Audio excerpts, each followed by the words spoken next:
السلام علیکم۔ رضا علی حجویری آپ کی خدمت میں۔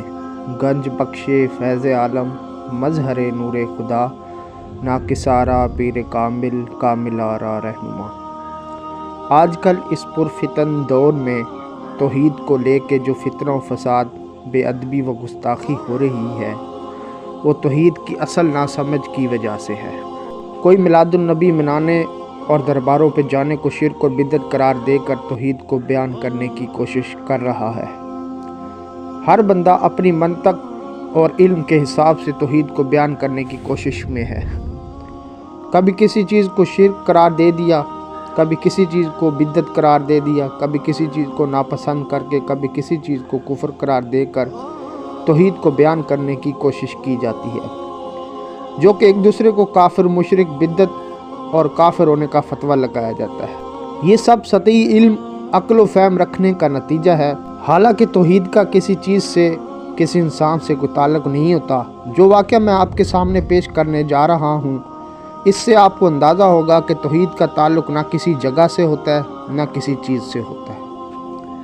حضرت داتا گنج بخش علی حجویری رحمۃ اللہ علیہ اپنی مایہ ناز تصنیف کشف المعجوب میں، جو کہ 1000 سال پہلے لکھی گئی، آپ ہمارے یوٹیوب چینل پر دیکھ سکتے ہیں کہ میں نے اپنے پیر و مرشد حضرت ابو الفضل ختلی رحمۃ اللہ علیہ سے پوچھا کہ توحید کیا ہوتی ہے، تو آپ رحمۃ اللہ علیہ نے ارشاد فرمایا، بیٹا آپ کے سوال کا جواب مل جائے گا۔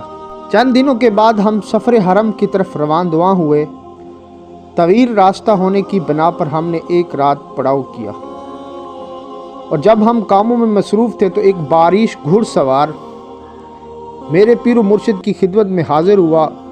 کچھ دیر آپس میں گفتگو ہوتی رہی اور اس کے بعد وہ واپس چلے گئے۔ میں نے کام سے فراغت کے بعد اپنے پیر و مرشد حضرت ابو الفضل ختلی رحمۃ اللہ علیہ کی خدمت میں حاضر ہو کر پوچھا، حضور اس بیابان میں یہ شخص کہاں سے آیا؟ یہ کون تھا اور کیا کرنے آیا تھا؟ تو میرے پیر و مرشد حضرت ابو الفضل ختلی رحمۃ اللہ علیہ ارشاد فرمایا، بیٹا یہ آپ کے سوال کا جواب دینے آیا تھا۔ میں نے پوچھا، حضور کون سا سوال؟ تو میرے پیر و مرشد حضرت ابو الفضل ختلی رحمۃ اللہ علیہ فرماتے ہیں، بیٹا آپ نے پوچھا تھا توحید کیا ہے؟ تو میرے پیر و مرشد ارشاد فرماتے ہیں، بیٹا یہ حضرت خضر علیہ السلام تھے، جو خواہش کر رہے تھے کہ ہم بھی آپ کے ساتھ سفینہ حرم ہونا چاہتے ہیں اور آپ کی صحبت اختیار کرنا چاہتے ہیں۔ تو میں نے ان کو اپنے ساتھ صحبت میں رہنے سے منع کر دیا۔ میں نے ان کو کہا کہ ہم حرم کی طرف جا رہے ہیں اور ہم ایک کے خیال میں جا رہے ہیں، یہ نہ ہو کہ راستے میں ہمیں آپ کا بھی خیال آ جائے کہ خضر ہمارے ساتھ ہے۔ بیٹا اسی کا نام توحید ہے۔ حضرت داتا گنج بخش علی حجویری رحمۃ اللہ علیہ فرماتے ہیں کہ ایک کے خیال میں رہنا اور ایک کے خیال میں رہ کر ساری زندگی گزارنا ہی اصل توحید ہے۔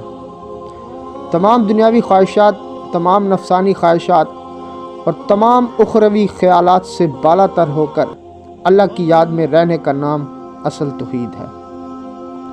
کسی شاعر نے اس کی ترجمانی کرتے ہوئے بڑی خوب کہا، توحید تو یہ ہے کہ خدا حشر میں کہہ دے، توحید تو یہ ہے کہ خدا حشر میں کہہ دے، یہ بندہ دو عالم سے خفا میرے لیے ہے، یہ بندہ دو عالم سے خفا میرے لیے ہے۔ اللہ تعالیٰ سے دعا ہے کہ اللہ تعالیٰ ہمیں خالص توحید عطا فرمائے اور اپنی یاد میں مشغول فرمائے۔